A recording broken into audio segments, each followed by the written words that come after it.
The clinking of crystal glasses and the low hum of classical music rose like a polished tide inside the ballroom. Gilded sconces cast soft light over Charleston's elite as they floated past me in custom gowns and tailored tuxedos, all pretending not to notice one another while doing exactly that. I stood near the floral archway, the scent of roses and money mingling thick in the air, smiling politely at people who didn't know I had funded half the tech ventures they bragged about over shrimp cocktails. My dress, midnight silk, asymmetrical neckline, was elegant if understated. I wore it deliberately. I'd learned that power whispers. Grant liked louder things, flashy suits, flashier laughter, women who sparkled in the light like a magpie's hoard. At least, that's what he wanted people to think. That his world was naturally shiny. That he'd been born into brilliance. I watched him now, standing tall beneath the chandelier, a glass of Dom Perignon in one hand, the other resting on his mother's elbow.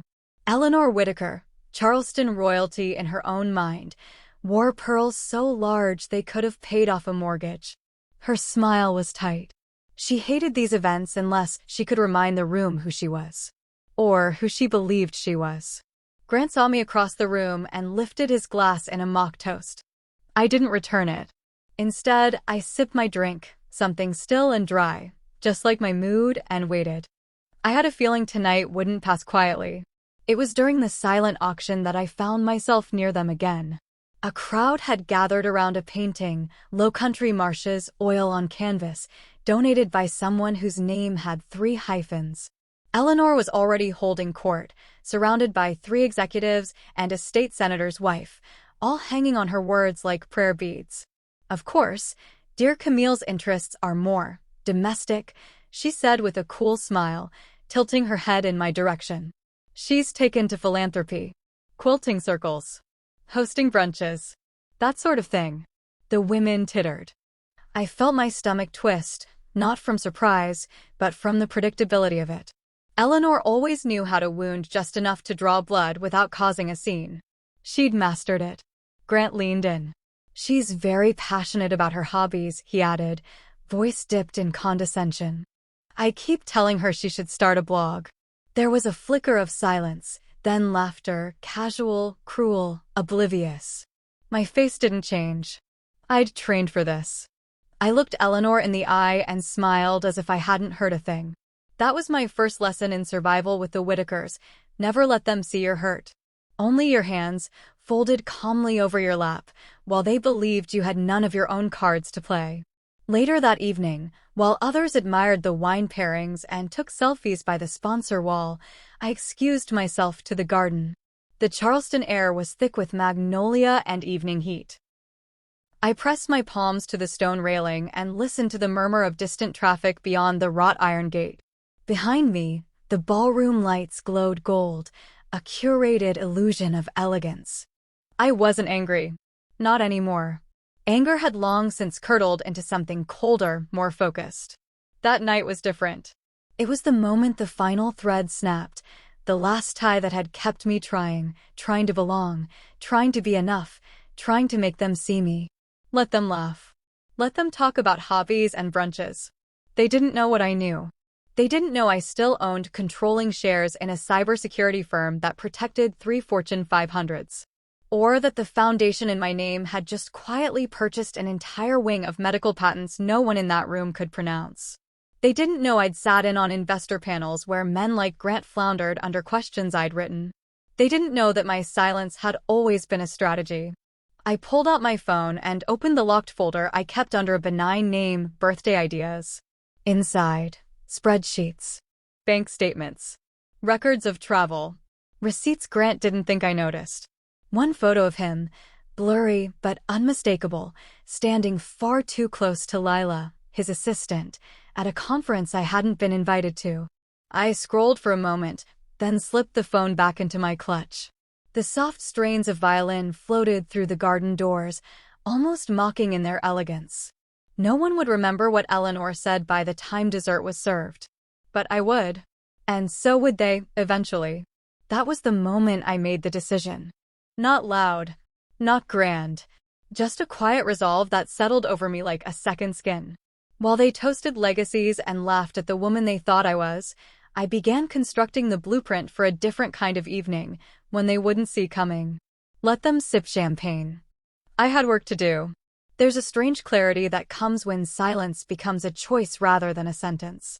I used to think I was invisible in Grant's world, an accessory to the empire he was building, a quiet fixture beside him at banquets and summits, smiling on cue. But I wasn't invisible. I was erased, piece by deliberate piece. And the difference matters. The morning after the gala, I didn't cry. I didn't scream. I made coffee like I always do, black, no sugar.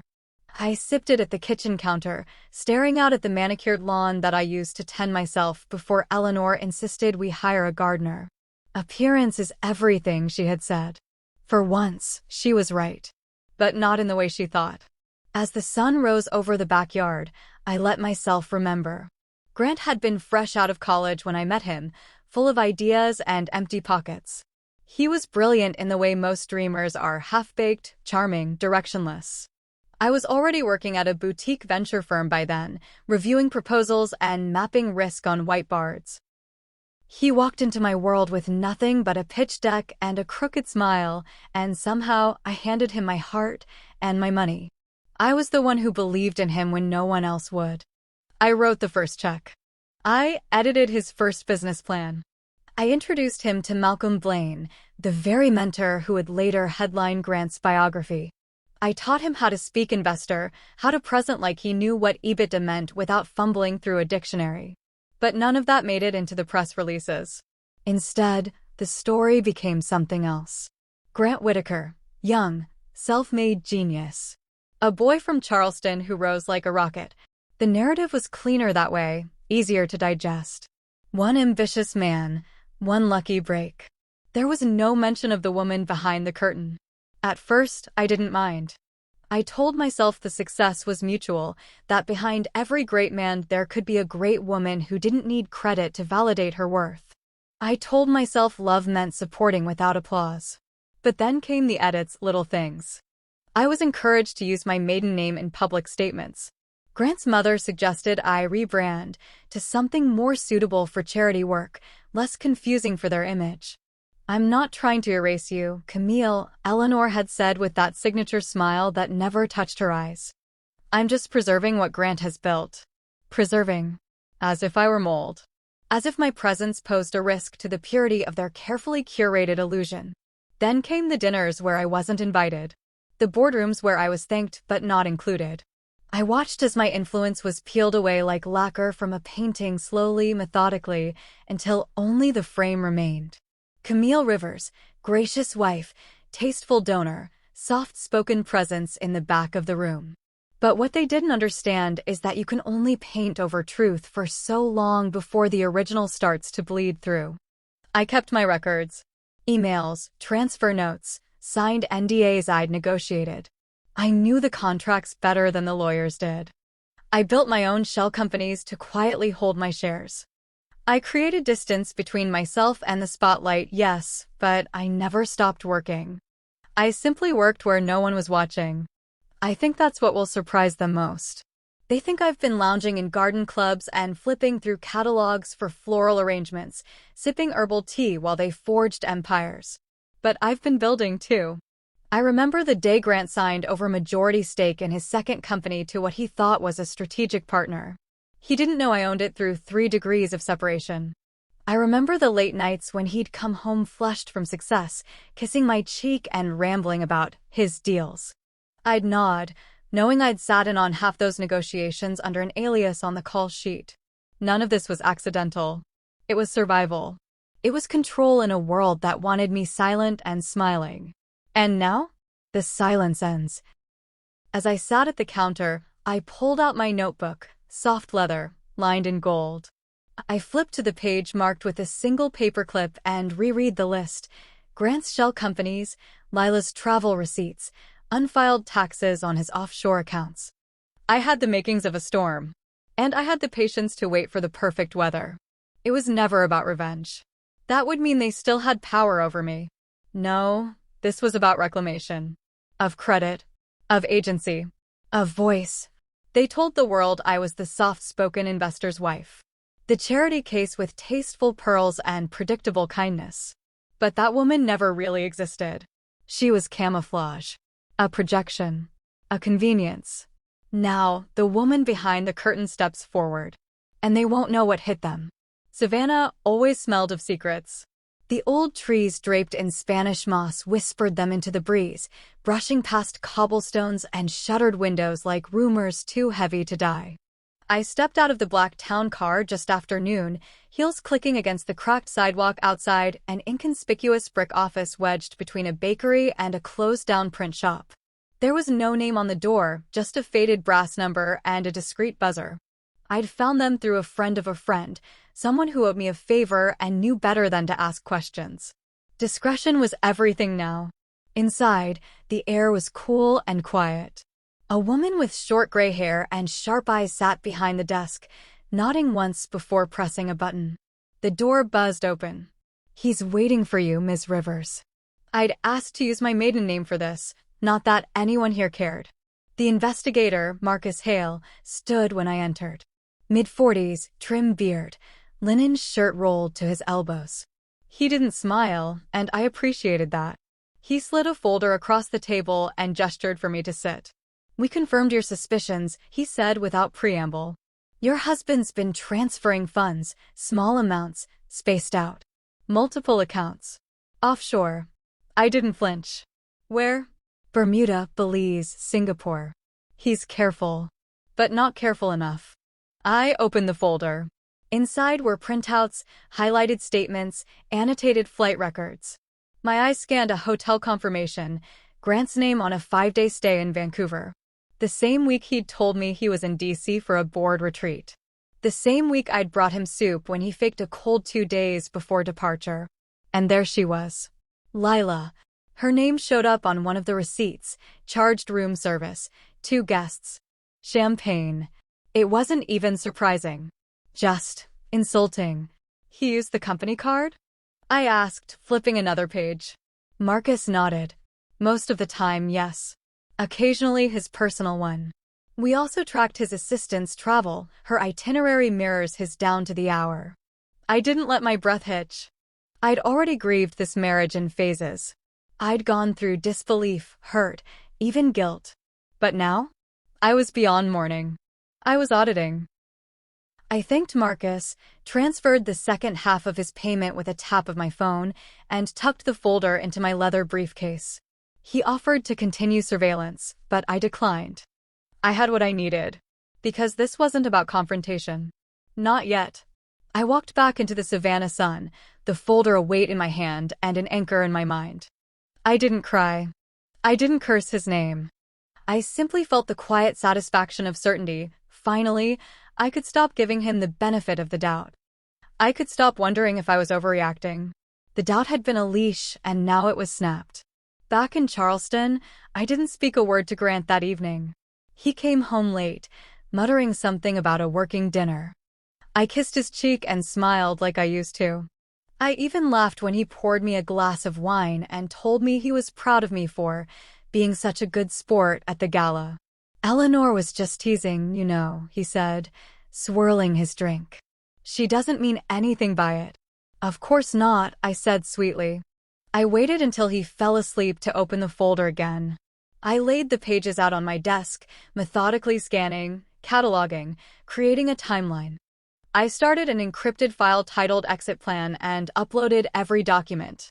Then I made copies, one to my personal cloud, one to a private drive hidden in a safe behind my bookshelves.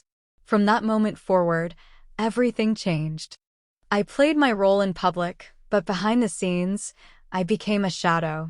I logged every lie, every calendar inconsistency, every conveniently missed call, every unexplained withdrawal. I hired a forensic accountant. I restructured my passwords.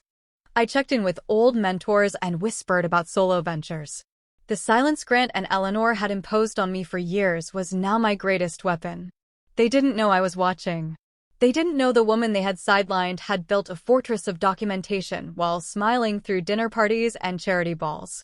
Every time I looked at him, I saw the man who had taken my trust and repackaged it as his own brilliance. Every time he touched me, I imagined the lies thick on his fingers. But I didn't flinch. I didn't let the mask slip. That was the key, playing the long game.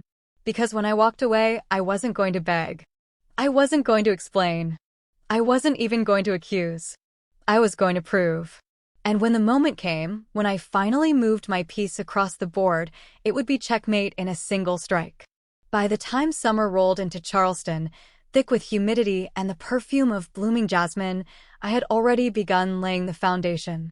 The woman Grant thought he married, the gracious wife who stayed in her lane, was dissolving beneath the surface. What remained was something far more deliberate.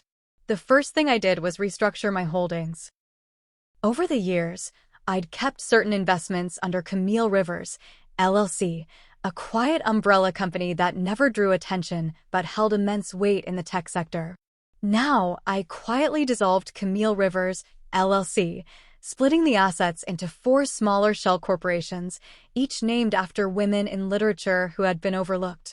Esther Holdings, Hester Group, Nora Ventures, Test Strategies. It amused me. None of them could be traced back to me directly. Not easily, anyway. The second step was selling off my shares in 2 of Grant's peripheral ventures, companies that appeared flashy on the surface, but were riddled with shaky foundations and bloated forecasts. I sold just high enough to avoid suspicion and walked away with triple my original investment. He didn't even notice. He'd never paid attention to the finances unless they were about him. But the real move came when I set my sights on Solstice Media. Grant had talked about Solstice for months, a thriving media tech hybrid, rising fast and partnered with several of his firm's core clients. He called it the future of narrative tech. I knew it was more than that. It was the linchpin in his expansion plan. And I knew he didn't realize how vulnerable it was. Through my newly structured entities, I began buying in. A few shares here, a minor stake there. All done through CR Holdings, an anonymous firm registered in Delaware. Within 8 weeks, I had secured just over 60% controlling interest. Solstice's founder, a woman named Amaya Chin, had no idea who I was. She was simply happy someone with capital and no ego wanted to support her vision. Grant had once said that media was a game of mirrors. I wondered how it would feel for him to learn that the reflection he'd been chasing had been held up by me all along.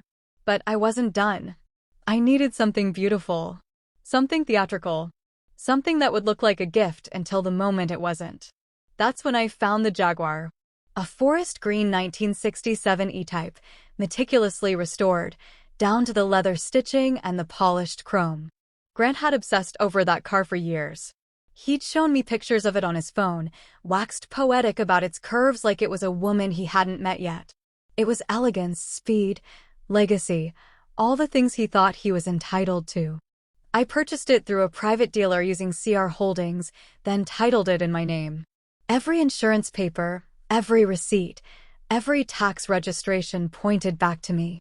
And yet, on the surface, it looked like the most extravagant, romantic gesture a wife could make. A trophy for a husband who loved trophies. I leased it intentionally rather than buying it outright, an invisible tether. Ownership with conditions. It was the perfect trap. And as the final detail, I ordered a custom license plate, WH1SKY.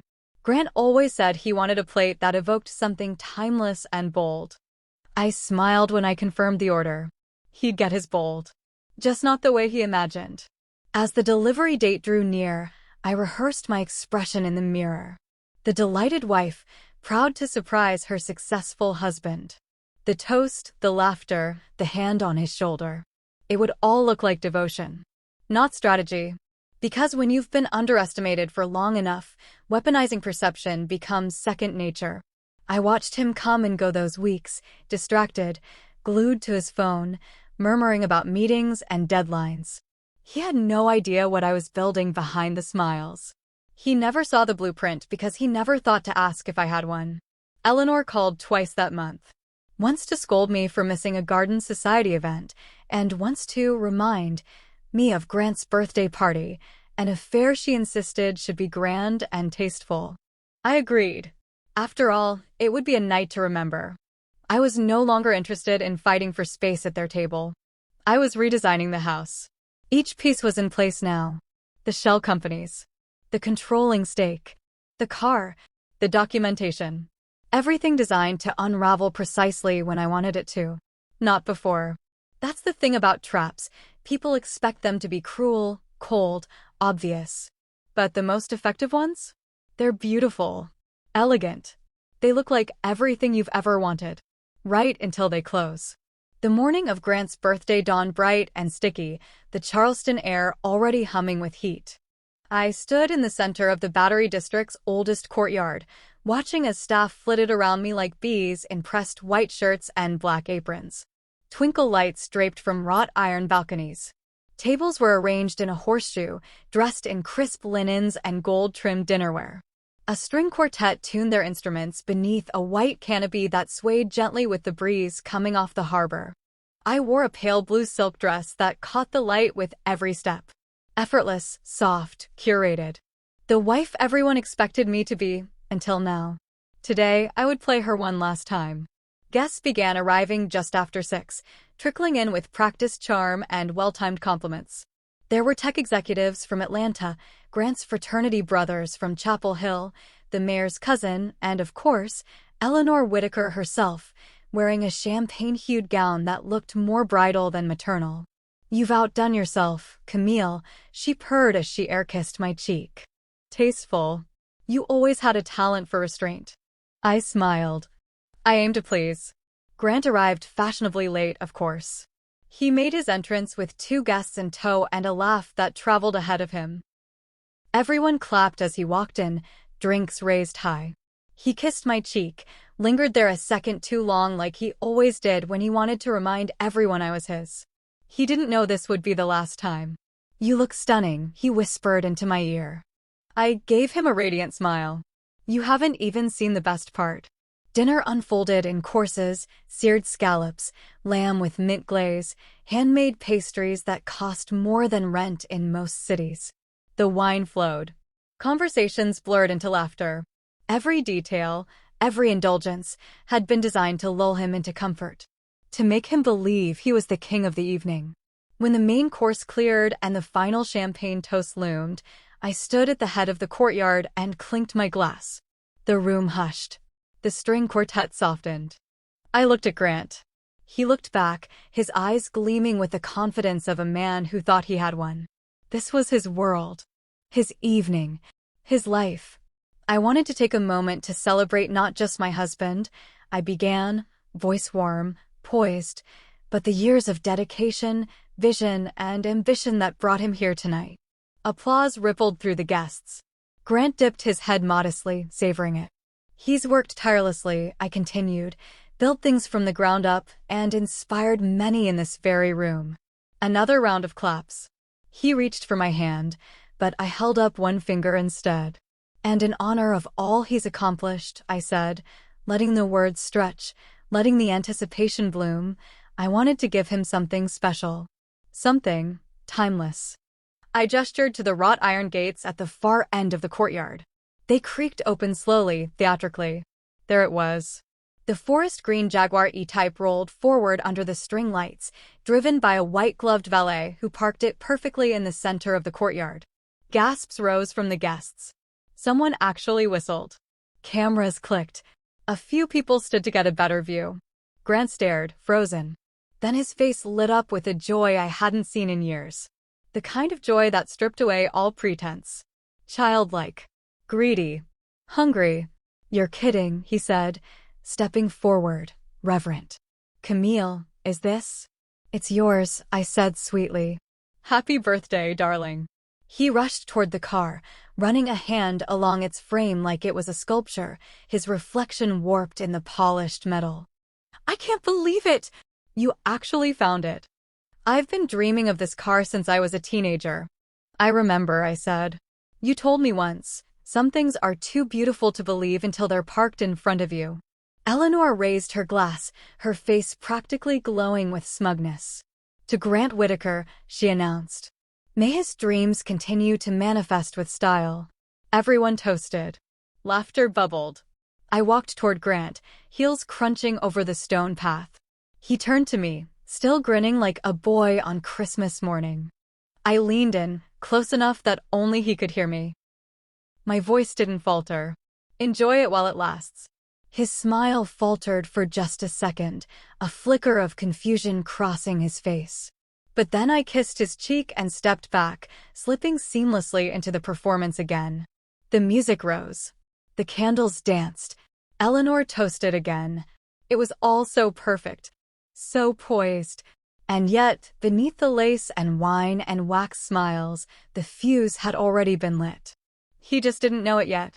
I awoke before sunrise, the faint light of dawn just beginning to smear the sky with streaks of gray. The city outside was still asleep, the only sound the soft hum of the ceiling fan above our bed. Grant lay beside me, one arm flung carelessly across his side of the mattress, mouth parted slightly. Peaceful. Trusting. It made my stomach turn. I slid out of bed without a sound, my movements practiced, controlled. I padded barefoot into the sunroom that doubled as my home office and closed the door behind me. My laptop sat on the table, already charged. I opened it, and the glow from the screen illuminated the shadows on my face. This moment, this quiet hour before the storm, was mine. I took a breath, then opened the drafted email I had been working on for weeks. Subject: divorce. Fraud. Asset withdrawal. 3 lines. That was all the subject needed. It told the whole story before anyone even opened the body. I stared at it for a moment, my finger hovering over the mouse, then clicked into the message. To Grant Whitaker, Eleanor Whitaker, Whitaker Board Distribution List. CC. Legal Counsel, Rivers, O'Hara and Bloom. Attachments: 12. Financial Audit Summary, PI Report, Legal Filing Documents, Resignation Letter, Solstice Media Ownership Transfer, and more. Dear Grant, Eleanor, and board members. Effective immediately, I am resigning from all joint ventures, financial partnerships, and collaborative projects connected to Whitaker Holdings or its subsidiaries. Attached are records documenting Grant's personal financial misconduct, including undisclosed offshore accounts, unauthorized fund transfers, and ethical violations regarding interoffice relationships. This correspondence also serves as formal notice of divorce. My legal representation has already filed with the Charleston County Clerk of Court. In addition, please note that I have acquired a 60% controlling interest in Solstice Media via CR Holdings. As of this morning, Solstice will begin operating independently under a newly structured leadership framework. All current contracts with Whitaker Holdings are under review. This is not a negotiation. Warm regards. Camille Rivers Whitaker. Managing Partner, Rivers Edge Ventures. I didn't reread it. I didn't second-guess the tone. I'd already done that enough. I attached the files, neatly labeled, thoroughly vetted, indisputable, and clicked send. The swoosh sound of the email leaving my outbox felt like thunder, even in silence. I leaned back in my chair, heart steady, breathing even. No tremble in my hands. No regret. I hadn't cried for this marriage in over a year. I had outgrown it, the way a tree outgrows the scaffolding built to keep it upright when it was young. What once held me now only caged me. In the adjacent room, I heard the shuffle of sheets. Grant waking up. I stayed where I was. 10 minutes passed. Then 20. Then came the sound of his footsteps, slow at first, then faster, heavier. A door slammed. He was in the kitchen. I could practically hear the email opening in real time. My phone buzzed on the desk. Incoming call, Grant. I declined it. He tried again.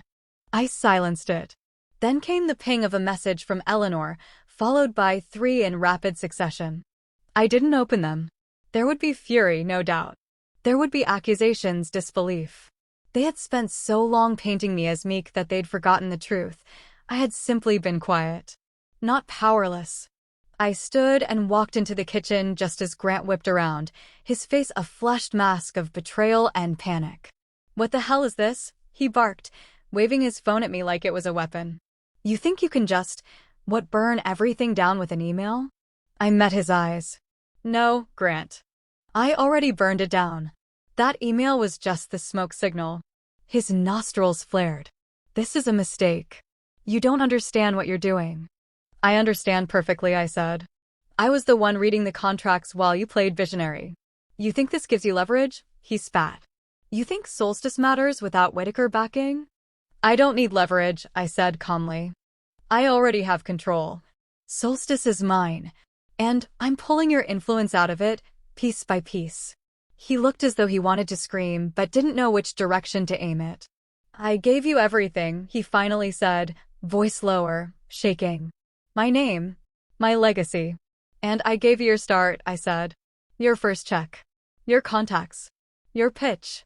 You built your legacy on my foundation. You just forgot who poured the concrete. I walked past him, picked up my coffee mug from the counter, and took a sip. Still warm. As I reached the front door, I paused. You'll be hearing from my attorney this afternoon. Until then, I suggest you start reading those attachments. Then I stepped out into the Charleston morning, head high, spine straight. The day was unfolding just as I planned, line by line, clause by clause, like a well-written contract finally coming to life. And I wasn't looking back. The fallout was instantaneous. Less than 24 hours after I sent the email, Grant's world began to teeter. By the second day, it was crumbling. I watched it unfold not from a place of pettiness, but precision. I had designed this unraveling with the care of an architect, the foresight of a strategist, and the calm resolve of a woman who had been silenced one too many times. Every panic call, every frozen asset, every gasping realization from the board, I had predicted it all. By Thursday morning, Grant's financial accounts, both personal and tied to Whittaker Holdings, were locked down. The forensic accountant I'd hired had done her work masterfully. The evidence I provided made the banks uneasy, and just like that, the tap turned off. His assistants began calling around in confusion. Credit cards declined. Scheduled transfers halted midstream. His American Express was denied at breakfast, and that, I imagined, probably stung more than it should have. Meanwhile, Solstice Media issued a formal statement announcing a new operational direction and withdrawal from 2 joint ventures, both with Whittaker Holdings. The moment my controlling interest went public, clients began calling Amaya with curiosity and, more importantly, with offers. Solstice was no longer tethered to Grant's legacy. It was free, and its value tripled overnight.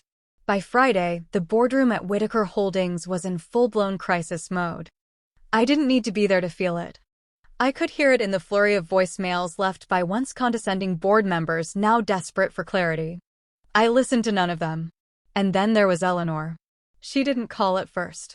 She waited, like a lioness surveying wounded prey. I knew her pride wouldn't allow her to beg. Not yet. But eventually, she cracked. The call came through just past 6 p.m. I was standing on my terrace, sipping wine and watching the sky shift colors over the marsh when my phone rang. I let it ring once, twice, 3 times before answering. Camille. Her voice was tight, clipped. You've made your point.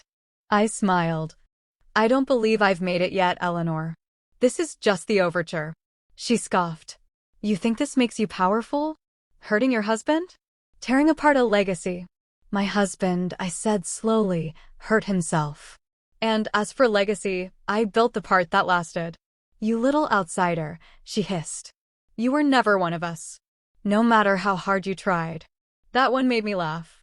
Not the pretty kind, either, the raw, cathartic kind that rises up from the place you keep all the memories you don't say aloud. Eleanor, I said calmly, you've always misunderstood me. I wasn't trying to belong. I was building beside you. Quietly. Strategically. And now that I'm done pretending, you're finally seeing the foundation you walked all over. You'll regret this, she said coldly. I regret nothing, I replied. Except letting you all underestimate me for so long. There was a silence so deep I could hear her breathing. Controlled. Furious. I will not let you destroy what my family built. I set down my wine glass and looked out at the still water beyond the trees. You already did. I was your foundation. You built your house on me. And now I'm moving. I hung up. No slamming. No dramatics. Just a clean end to a conversation that had been long overdue. That night, I didn't dream about revenge or headlines. I didn't toss and turn or rehash what I'd done. I slept. Fully. Deeply. Because for the first time in years, I wasn't waiting for the other shoe to drop, I had thrown it myself. And while the tides were shifting in the world I had just abandoned, I was standing on the shoreline, barefoot and steady, watching it all recede.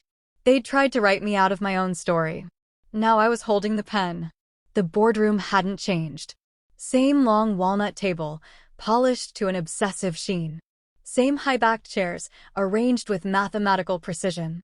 Same sterile smell of too many egos in too tight a space. I stepped inside, my heels quiet but unmistakable against the marble floor, and the room shifted. It always did, whether they admitted it or not. I wore the same gown I had worn to the gala, the one where Eleanor had reduced me to a charity wife with hobbies, the same night Grant had smirked beside her like a prince humoring his favorite jester. It still fit like it had been sewn into my skin. But now it carried new meaning. It wasn't armor this time. It was a warning. A callback. A final statement. Every man at the table stood when I entered. A few gave tight nods. Others looked away. Grant was already seated at the head, flanked by his attorney and Eleanor, who wore pearls that strained under the tension in her jaw. She didn't speak. Not yet. I took the seat opposite them, crossed my legs, and set a single manila folder on the table. "This won't take long," I said. Grant cleared his throat. "Camille, we wanted to."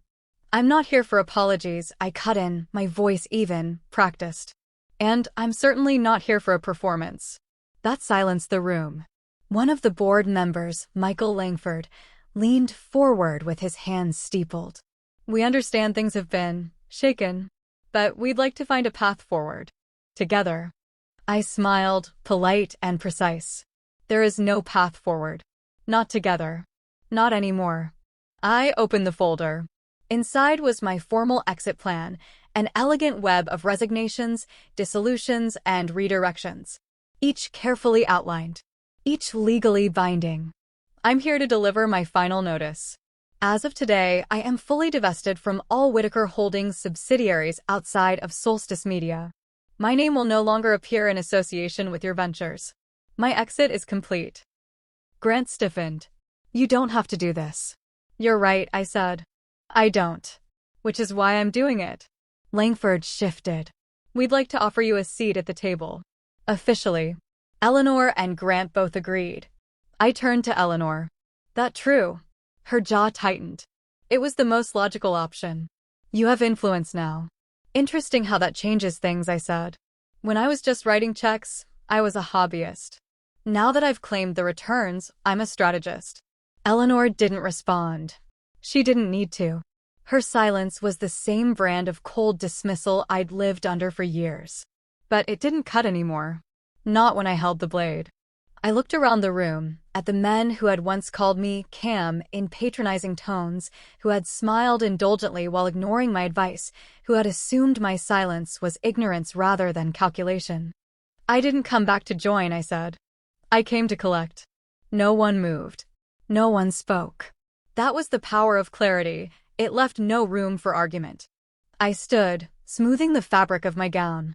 "Before I go, one more thing." I pulled a second envelope from my bag, this one labeled Rivers Edge Capital. "I'm launching a new fund. Female-led. Focused on startups from founders who've been overlooked, underestimated, or dismissed. The exact kind of people this board would never take seriously. I'll be matching every dollar with mentorship and infrastructure. The goal isn't just profit. It's reclamation." Langford blinked. "You're starting your own empire." "No," I said, gathering my things. "I'm finally acknowledging I already had one. I just let someone else put their name on the front door." Grant stood suddenly. "You can't just erase us, Camille. We were real." I met his eyes. "So was I. You just didn't look long enough to see it." Without another word, I turned and walked out, my heels echoing down the corridor like punctuation marks. The building felt colder behind me. Smaller, somehow. Like something I had long outgrown. And I had. Outside, the Charleston air was crisp and sunlit. I didn't look back. Not at the boardroom. Not at the people. Not at the legacy I had outlived. Some seats at the table aren't worth taking, especially when you can build your own. The sky over Atlanta was overcast, heavy with spring clouds that hadn't quite decided whether to burst or drift. I watched from the sidewalk as the Jaguar glided down Peachtree like it belonged there, sleek, polished, and arrogant. Of course Grant was driving it today. Top down, sunglasses on, one hand draped lazily over the wheel like he was starring in a film no one asked to see. He didn't spot me right away, not until the light caught red and I stepped off the curb. His grin arrived before he did. That same smug half-smile he used to flash at networking events, just before saying something that reduced me to a talking point.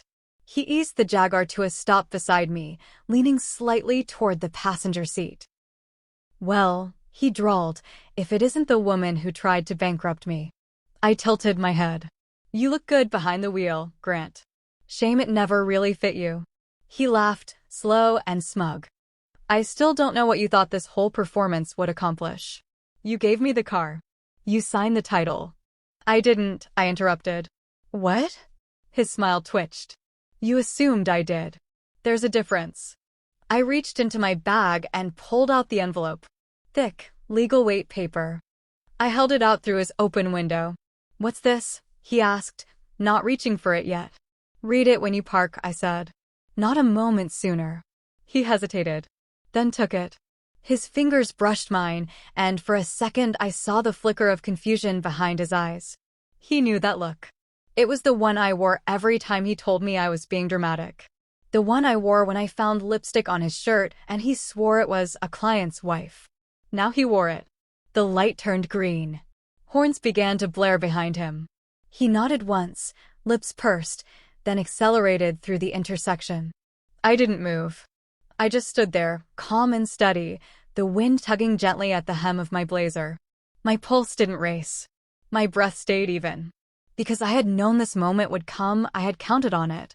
I imagined him pulling into a garage or parking lot, opening the envelope, unfolding the neatly typed document, a formal repossession notice from CR Holdings, signed and sealed. The lease terms, the ownership trail, the fact that the title never bore his name, that the insurance policy listed only me, that the entire transaction had been structured not as a gift, but a loan, revocable at my discretion. The same way so much of his life had been. He'd built his empire with borrowed credibility, borrowed charm, borrowed foundations. I had lent it all to him freely once, thinking we were in it together. But nothing about Grant had ever been reciprocal. He took. He sparkled. He conquered. And when the dust settled, he forgot who steadied the ladder as he climbed. The car was never about transportation. It was a symbol, a reward, a trap. And now it was a return to sender. That evening, a call came through from his lawyer. I didn't answer. The voicemail that followed was sharp-edged and frantic, claiming unjust seizure and misrepresentation. But the paperwork was flawless. My team had dotted every I, crossed every T. Emotionally, the move might have looked petty, but legally, it was airtight. I opened a bottle of wine and poured a glass.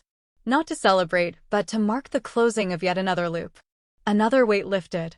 The next morning, a courier delivered the keys to my penthouse, still attached to the custom WH1SKY tag. A folded note inside the envelope, and signed, but unmistakably his handwriting. "You really never stop, do you?" I smiled, folded the note once more, and slipped it into the drawer of my desk. Maybe one day I'd burn it. Or maybe I'd frame it. A tiny artifact from a man who had finally realized that nothing in his life had ever truly been his. Not the car, not the company, not me. Later that week, I walked into the garage of my Asheville building and saw the Jaguar parked beside my Lexus. It was still beautiful, how could it not be?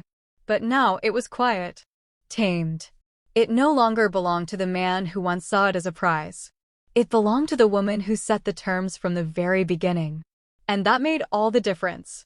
The floor-to-ceiling windows in my Asheville penthouse welcomed the morning with open arms. Sunlight spilled across polished concrete, warming the brass accents and catching on the frames of oil paintings, bold, modern pieces that pulsed with color and motion.